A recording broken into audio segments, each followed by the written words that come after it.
శ్రీమాతా శ్రీ మహారాజ్ఞి శ్రీమత్ సింహాసనేశ్వరి వారికి నేను ముమ్మాటికి ప్రమాణం చేస్తున్నాను, ఇది చదివిన వారికి ఎటువంటి కష్టాలు ఉండవు అని లలితాదేవి అందరికీ వరాలు ఇచ్చింది. అది అందరికీ తెలిసింది. అసలు పురాణాల్లో ఎక్కడా కనిపించని నిబంధన మధ్యలో ఎక్కడి నుంచి వచ్చింది అంటే ఎవరో మధ్యలో ఎందుకో పెట్టారు. ఎందుకు వచ్చిందో, ఎలా వచ్చిందో, ఏమైందో మనకి తెలియదు. ఎందుకంటే పరధర్మ పాలన వచ్చిన తర్వాత ఆ పరధర్మ పాలన వలన కొన్ని మధ్యలో ఉన్నటువంటి లింకులు నశించిపోయినాయి. ఆ లింక్ కానీ రాను రాను ప్రచారంలోకి ఎలా అయిపోయిందంటే స్త్రీలు చదవకూడదు అని వచ్చింది. శంకరాచార్యుని కాలం సమయానికి స్త్రీలు లలితా సహస్రనామం చదవకూడదు అనే ఒక కండిషన్ లాగా ప్రపంచంలో ప్రబలిపోతే ఎంతో ఆవిడ ప్రమాణం చేసింది అందరికీ. నేను మాటిస్తున్నాను, ఈ రహస్య సహస్రనామ స్తోత్రం చదువుకున్న వారందరికీ ఎటువంటి కష్టాలు రావు, వారికి వచ్చిన అవి తేట తీసేసే బాధ్యత నాది. అలాగని దీన్ని మొండి వాళ్ళకి చెప్పకండి, భక్తి లేని వాళ్ళకి చెప్పకండి, శ్రద్ధ లేని వాళ్ళకి చెప్పకండి, దుష్టులకు చెప్పకండి, వాళ్ళు వీటికి చదవటానికి కూడా అర్హత లేనివారు. అమ్మవారిని నేనే ఒక వరం అడిగా. ఆ వరం ఏమిటంటే, మనం ఈ రహస్యనామాలు చెప్పబోతూ ఉంటే కొంతమంది అబ్బాయి ఇప్పుడు మాకు వద్దులేండి అని వెళ్ళిపోతారు చూడండి, వాళ్ళకి అర్హత లేదనమాట. అమ్మవారే అనుమతించలేదు. ఒక గొప్ప స్తోత్రం గురించి వాళ్ళు మీకు చెప్పబోతున్నాం. ఇది మీకు ఒక కామధేనువు లాంటిది, ఒక కల్పవృక్షం లాంటిది. దీన్ని కోరుకుంటే, దీన్ని చదివితే మీకు అన్ని రకరకాలైనటువంటి మీ కామ్యాలన్నీ ధర్మకామ్యాలు మాత్రమే. ఇక్కడ మాత్రం ఒకటి గుర్తుపెట్టుకోండి, అధర్మంగా కోరుకుంటే పక్కవాడి తల లేచిపోవాలని కోరుకుంటే మన తలే లేచిపోతుంది కానీ పక్కవాడి తల లేవదు. అది కూడా జ్ఞాపకం పెట్టుకుని చేసుకోండి. ఎందుకంటే కాషన్స్ కూడా చెప్పడం నా బాధ్యత, చెప్తున్నాను. అక్కడ ఆవిడ చెప్పారు, ఒక కండిషన్ పెట్టారు. అక్కడ దుష్టులకి చెప్పడానికి వీల్లేదు, శఠులకి, మొండి వాళ్ళు ఉంటారు కదా, ఎంత చెప్పినా వినని వాళ్ళు, శఠులకి చెప్పడానికి వీల్లేదు, ఇట్లాంటి వాళ్ళకి చెప్పద్దు. శ్రీమాత్రే నమః. లలిత సహస్ర నామం, ఈ స్తోత్రం, సహస్ర అంటేనే 1000 అని తెలుసు కదా. లలిత రహస్య సహస్రనామ స్తోత్రం ఇది. యాక్చువల్లీ రహస్య అని అంటే అర్థం ఏంటి, ఇవి కొద్ది మందికి మాత్రమే తెలిసినటువంటివి అని. రాను రాను భక్తుల సంఖ్య పెరిగిపోతుంది. భక్తులనే కాదు, శ్రద్ధాళువుల సంఖ్య పెరిగిపోతుంది. కనుక చాలామందికి ఇది విదితమవుతుంది. తెలియనంత వరకు అది రహస్యం, తెలిసాక రహస్యం కాదు, అంతే. రహస్యం అనే మాటకి అర్థం ఇది మాత్రమే.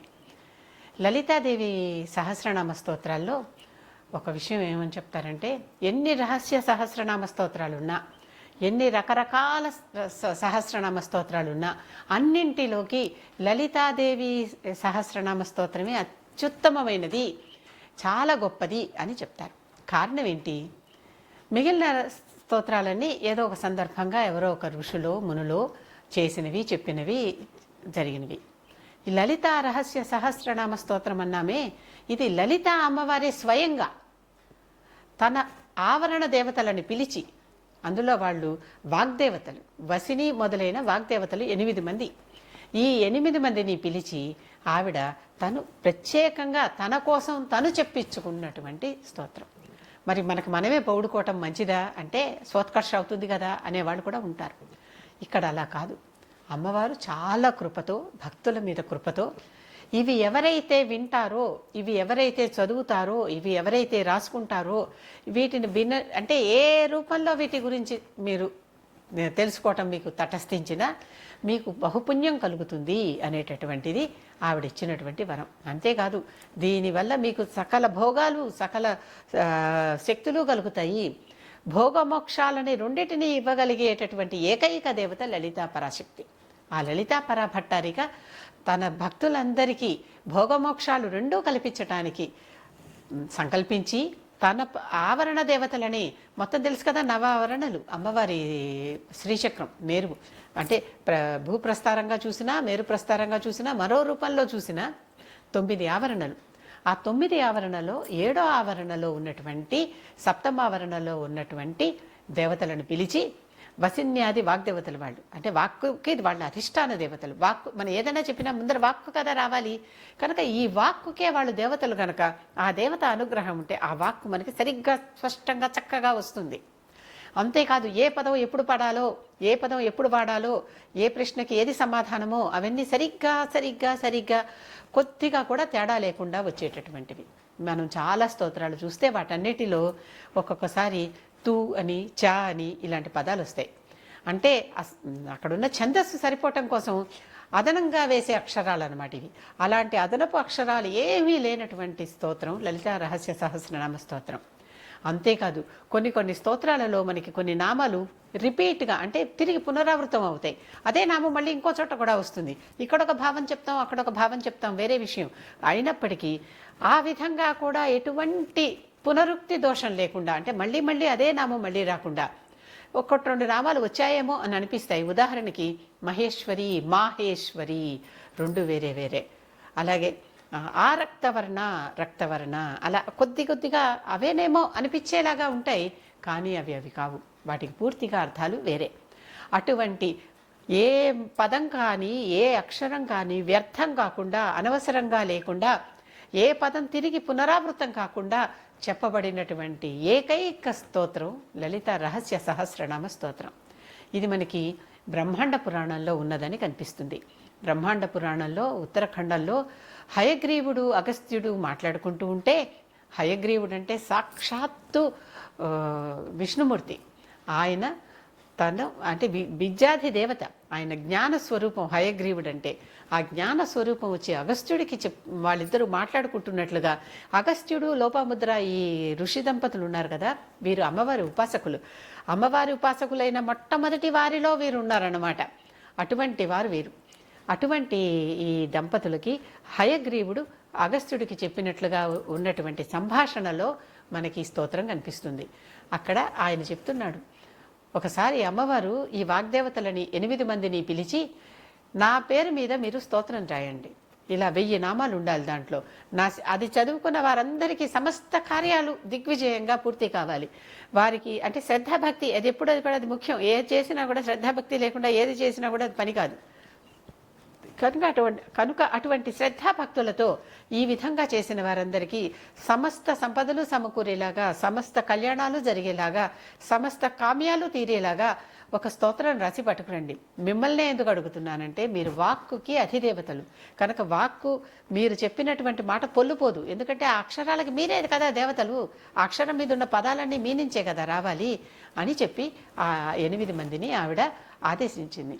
అవి వాళ్ళందరూ ఆ 8 మంది ఎవరు అంటే, వసిని, కామేశ్వరి, మోదిని, విమల, అరుణ, జయిని, సర్వేశ్వరి, కౌళిని.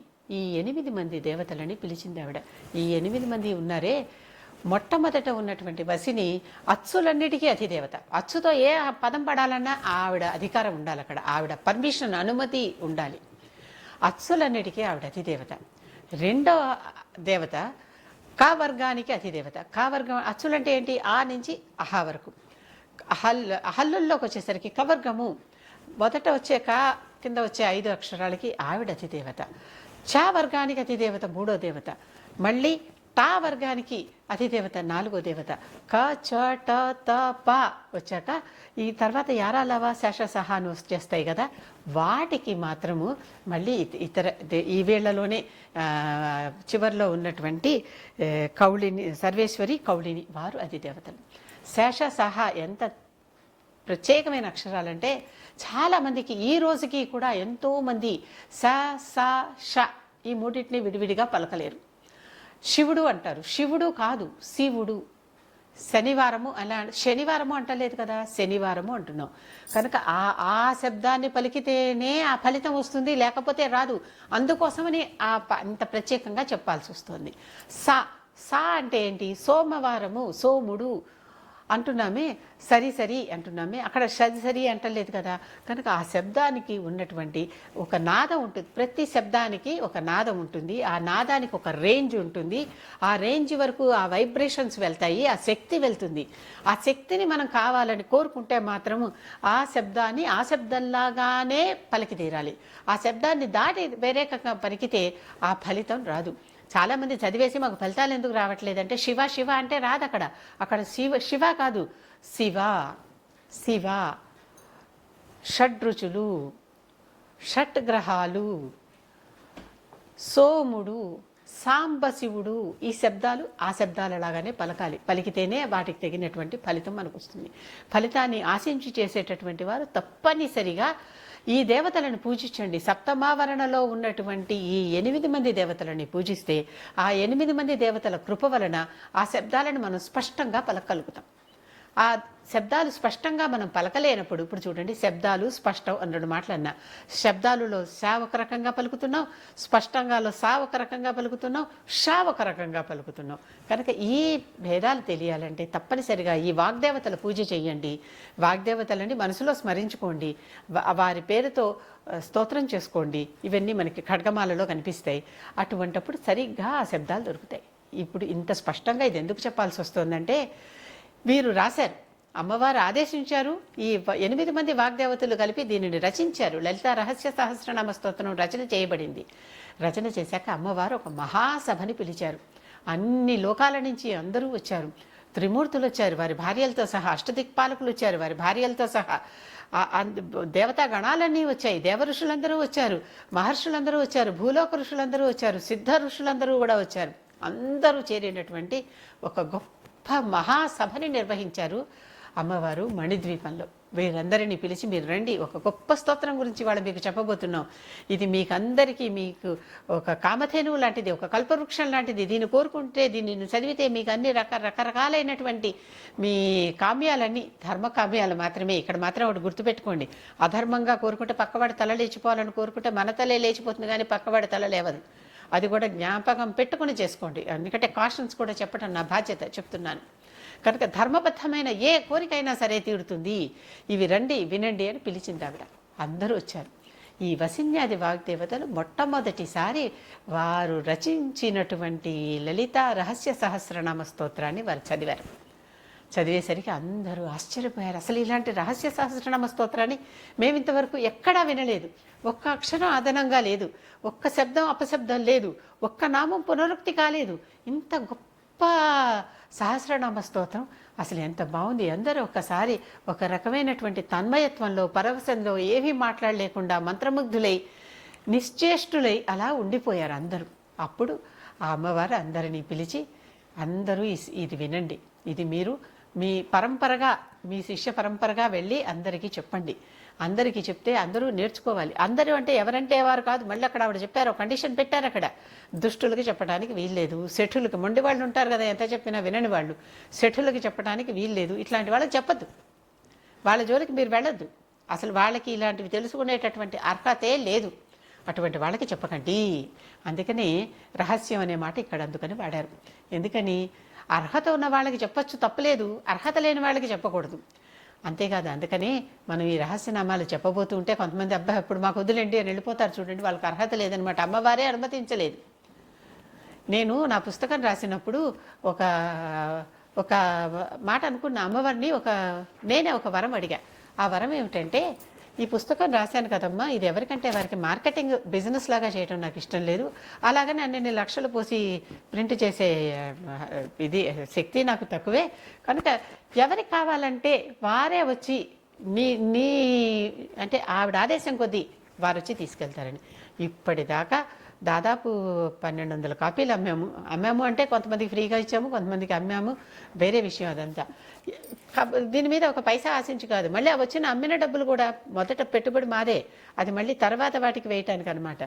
అమ్మవారు ఈనాటికి ఆవిడ మాట దెబ్బదాటలేదు. ఇప్పటికి కూడా ఈ పుస్తకం కావాలన్న వాళ్ళంతటా వాళ్ళే వచ్చి తీసుకుంటారు తప్పితే నా అంతగా నేను ఎవరికి ఇవ్వను. వాళ్ళే వచ్చి అడిగి ఫోన్ చేసి, అమ్మ పుస్తకం ఉందా, రానా, వచ్చాను రామ్మ తీసుకోమా అని అడిగి తీసుకుంటున్నారు. అంటే అమ్మవారు మాటిస్తే ఆ మాట ఎలా జవదాటరో ఆవిడ ప్రమాణం చేసింది అందరికీ. నేను మాటిస్తున్నాను, ఈ రహస్య సహస్రనామ స్తోత్రం చదువుకున్న వారందరికీ ఎటువంటి కష్టాలు రావు, వారికి వచ్చిన అవి తేట తీసేసే బాధ్యత నాది. అలాగని దీన్ని మొండి వాళ్ళకి చెప్పకండి, భక్తి లేని వాళ్ళకి చెప్పకండి, శ్రద్ధ లేని వాళ్ళకి చెప్పకండి, దుష్టులకి చెప్పకండి, వాళ్ళు వీటికి చదవటానికి కూడా అర్హత లేనివారు, వారికి ఇది అసలు దగ్గరికి వెళ్ళదు అనేటటువంటి మాట ఇచ్చింది ఆవిడ. ఇచ్చి, మీ అందరూ వెళ్ళండి, మీ లోకాలకు వెళ్ళండి, అన్ని లోకాల నుంచి పిలిచింది కదా, మీ లోకాలకు వెళ్ళండి, దీనిని వ్యాప్తి చేయండి. మంచి వాళ్ళ దగ్గర మాత్రమే, ధర్మాన్ని నిలబెట్టే వారి దగ్గర వాళ్ళ మాత్రమే, భక్తుల గురించి మాత్రమే ఇవన్నీ నేను చెప్తున్నాను. వారికి నేను ముమ్మాటికి ప్రమాణం చేస్తున్నాను, ఇది చదివిన వారికి ఎటువంటి కష్టాలు ఉండవు అని లలితాదేవి అందరికీ వరాలు ఇచ్చింది. అది తెలుసుకున్నాక అందరూ చాలా ఆనందంతో ఈ వాగ్దేవతలకి నమస్కరించుకుంటూ, ఆ లలితాదేవికి పాద నమస్కారాలు చేసుకుంటూ, ఆవిడ ఆదేశాన వాక్ వాక్కుకే అధిదేవతలైనటువంటి ఆ 8 మంది దేవతలు రాశారే ఈ లలిత రహస్య సహస్రనామ స్తోత్రాన్ని చదువుకుంటూ ఈనాటికి ఇన్ని యుగాలైనా ఇన్ని తరాలైనా ఇది ఇలా నడుస్తూనే ఉంది. మొట్టమొదట్లో అమ్మవారు పెట్టిన కండిషన్ ఎవరికి చెప్పొద్దన్నారు? కేవలము శఠులకి, మూఢులకి, దుష్టులకి, వాళ్ళకి మాత్రమే చెప్పొద్దు అని అన్నారు, అంతే కదా. కానీ రాను రాను ప్రచారంలోకి ఎలా అయిపోయిందంటే స్త్రీలు చదవకూడదు అని వచ్చింది. శంకరాచార్యుని కాలం సమయానికి స్త్రీలు లలితా సహస్రనామం చదవకూడదు అనే ఒక కండిషన్ లాగా ప్రపంచంలో ప్రబలిపోతే ఎంతో గొప్ప ప్రచారంలోకి వచ్చేస్తే ఆ విశేషం, అప్పుడు తప్పనిసరిగా శంకరాచార్యుడు అమ్మవారి కృపతో, అమ్మవారి ఆదేశంతో సౌందర్యలహరి రాశారు. ఈ రహస్యనామ స్తోత్రంలోనేమో 183 శ్లోకాలుంటే, నిజానికి 182.5 శ్లోకాలుంటే, అంటే చివరిది ఒక లైనే ఉంటుంది.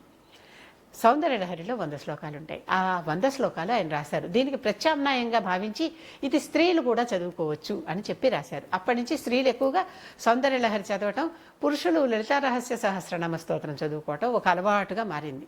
రాను రాను ఎలా అయిపోయిందంటే అందరికీ తెలిసింది, అసలు పురాణాల్లో ఎక్కడా కనిపించని నిబంధన మధ్యలో ఎక్కడి నుంచి వచ్చింది అంటే ఎవరో మధ్యలో ఎందుకో పెట్టారు. ఎందుకు వచ్చిందో, ఎలా వచ్చిందో, ఏమైందో మనకి తెలియదు. ఎందుకంటే పరధర్మ పాలన వచ్చిన తర్వాత ఆ పరధర్మ పాలన వలన కొన్ని మధ్యలో ఉన్నటువంటి లింకులు నశించిపోయినాయి. ఆ లింక్ తెలిస్తే కానీ మనకి వివరం తెలియదు. కనుక దాని గురించి ఎక్కువగా మనం చర్చించటం, ఆ లింక్ దొరికేదాకా వెతకటం, లేకపోతే కాస్త ఆగటం మంచిది.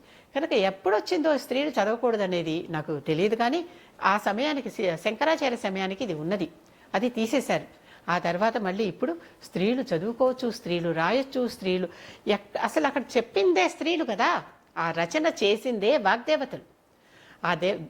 ఎప్పుడూ కూడా ఈ దేవతలందరూ వాక్కుకి అధిదేవతలైనటువంటి శక్తి దేవతలు, అమ్మవారి పరివారంలో ఉండేటటువంటి స్త్రీ దేవతలు రాసినటువంటి ఈ స్తోత్రాన్ని చక్కగా స్త్రీ పురుష బాలాదులందరూ చదువుకోవచ్చు, ఎటువంటి దోషము లేదు. కాకపోతే శబ్దం ప్రాధాన్యం, ఆ శబ్దాన్ని పట్టే ఆ నాదం, ఆ నాదాన్ని పట్టే ఆ వైబ్రేషన్ని పట్టే ఆ ఫలితం. అందుకనే వేదం ఎక్కడన్నా చదువుతుంటే ఒకసారి విని ఎంత బాగుంది వేదఘోష అనుకుంటాం చూడండి, ఆ విధంగా ఇది కూడా చదివితే ఆ రకంగా చదవాలి. లేదు రకరకాలుగా చదవచ్చు. లోపల మనసులో చదువుకునేవారు ఉంటారు, పెదాలు మాత్రమే ఉపాంశు అంటారు, పెదాలు మాత్రమే కదులుతాయి, శబ్దం వినిపించదు, కొద్దిగా పక్క వారికి మాత్రమే వినిపిస్తుంది. ఈ విధంగా రకరకాలైనటువంటి చదువుకునే పారాయణం చేసే ధోరణులు ఉన్నాయి. ఈ ధోరణిలో కూడా చేసుకోవచ్చు, పెద్దగా కూడా చేయొచ్చు, అందరికీ వినిపించేలాగా కూడా చేయొచ్చు. ఎందుకంటే ఇది వింటే చుట్టుపక్కల వాతావరణం అంతా కూడా పూర్తిగా ఒక రకమైన వైబ్రేషన్తో నిండిపోయి, దేవతాశక్తితో నిండిపోయి పాజిటివ్ ఆరా వస్తుంది. కనుక ఆ విధంగాను చదువుకోవచ్చు. లలిత రహస్య సహస్రనామ స్తోత్రాలు చదువుకుని ఆ లలితాదేవి కృప పొందితే ఇక నిజంగా ఒక రకమైన కంప్లీట్నెస్. కడుపు నిండితే ఎలాంటి భావన ఉంటుంది? మళ్ళీ అన్నం పెడితే ఎక్స్ట్రా పైన తినగలమా? లేదు కదా. అటువంటి భావన తప్పనిసరిగా అందరికీ కలుగుతుంది. అనుభవించిందని చెప్తున్నాను, ఇది అందరికీ తెలుస్తుంది. పూర్తిగా మనసు పెట్టి, ధ్యాస పెట్టి, ఆ దేవత మీద భక్తి పెట్టి, ఆ శ్రద్ధాభక్తులతో, ఆ విశ్వాసంతో ఆవిడని ఆరాధిస్తున్నట్టుగా చదవండి. పరిగెత్తినట్టో పారిపోయినట్టో చదవకండి. ఈ స్తోత్రం చదువుకోవటమే శ్రీ మాతా శ్రీ మహారాజ్ఞి శ్రీమత్ సింహాసనేశ్వరి ఈ స్టైల్లో చదవాలి. ఏ ఛందస్సులో చదవాలో చెప్పారు, ఎంత స్పీడ్లో చదవాలో చెప్పారు. మొత్తం సరిగ్గా చదివితే ఇది 43 నిమిషాల దాకా పడుతుంది. అలా కాకుండా 5 నిమిషాల్లోనే పూర్తి చేస్తామంటే మన ఏదో ఫాస్ట్ ట్రాక్లో వెళ్ళిపోతున్నట్టే. ఎప్పుడైనా ఏదైనా పాటలు వస్తూ ఉంటే 1x 2x 3x అని వింటూ ఉంటాం చూడండి, అలా వింటున్నట్లే అయిపోతుంది. మనతో పాటు అమ్మవారు కూడా అంత పరిగెత్తాలి కదా. మన అవసరం కొద్దీ మనం పరిగెడుతున్నాం, ఆవిడ్ని పరిగెత్తించాలా? ఆవిడ నిజంగానే మనం కోరుకుంటే పరిగెడుతుందా? ఆవిడ కోరుకుంటే ఆవిడ పరిగెడుతుంది. కానీ ఇంకొక విషయం కూడా బాగా గమనించండి, దేవతని మనం చూడాలనుకుంటే మనం వెళ్ళి దేవతా దర్శనం చేయలేము. దేవత మనని పిలిస్తేనే, రామ్మా అని పిలిస్తేనే మనం వెళ్ళి దేవతా దర్శనం చేయగలం. అలాగే ఈ లలితా సహస్రనామ స్తోత్రం ఉన్నదే, ఈ శ్రీ లలితా రహస్య సహస్రనామ స్తోత్రం కూడా ఆ అమ్మవారు అనుమతిస్తే మాత్రమే మనం చదవగలం, లేకపోతే చదవలేం కూడా. మళ్ళీ అటువంటి మహత్తుగల పుస్తకం అన్నమాట, మహత్తుగల స్తోత్రం అది. ఆ స్తోత్రాన్ని అందరూ చక్కగా పఠించి పారాయణ ప్రీత అని ఆవిడకి అది చదువుతూ ఉంటే ఆవిడ చక్కగా ఎంతో సంతోషిస్తుందట, ప్రీతి చెందుతుందట. నామ పారాయణ ప్రీత ఇవన్నీ నామాలే కదా. కనుక ఆ నామాలు పారాయణ చేసుకుంటూ పరానికి దారి వేసుకోండి. ఇహ నుంచి అందరికీ ఈనాడు ఈ లలిత రహస్య సహస్రనామ స్తోత్రం అందరికీ ఒక చక్కటి మార్గదర్శిలాగా ధర్మ మార్గంలో పయనించటానికి, మనకి మేలు కలుగుతూ నలుగురికి మేలు చేసుకునేలాగా ఎలా వెళ్ళాలో ఒక మార్గం చూపించేటటువంటి మార్గదర్శిగా అందరికీ ఉండాలని కోరుకుంటూ మీ భట్టిప్రోలు విజయలక్ష్మి.